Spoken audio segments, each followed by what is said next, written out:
Hello from Warsaw. We're in the southeast part of the city, in a place where is the King's Palace, back from the 17th century. And trying to catch my breath as to all I've seen in the last 24 to 48 hours. I thank you for your prayers, and here's what's happened. In church yesterday, we heard the story of a young couple from Ukraine. They are refugees. It was about a 1,500, 1,800 mile trip to get from where they live to actually get into Warsaw. It's not that far really, about 500 or 600 miles, but they had to go around all sorts of checkpoints and trying to avoid the invading army.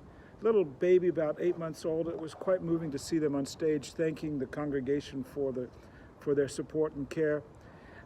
And then yesterday afternoon, sat down with two women, one 19 years of age and her mother, 20, 25 years older. The young lady was a law student in school in Ukraine. They decided to leave. They left behind her father, the lady's husband, and her boyfriend. They traveled for 18 hours standing in the train, literally in the aisle of the train. Then they got to the Polish border, stood for 5 days to get across the border. They're now settled in a place for refugees. The mother's working in a church to provide food for other refugees.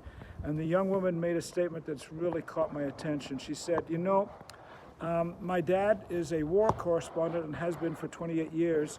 My boyfriend was in university with me. He's left university, it's closed down. He joined the army. He had 5 hours of training and was put on the front lines.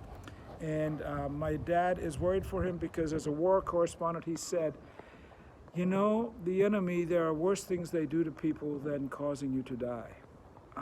I'm still trying to take it all in, friends. We're learning things. I'm trying to figure out exactly how best we can use the funds you've given us, or given, if you will, to the refugees, and may God's grace and peace be with you. I'll be back to you tomorrow. Thanks.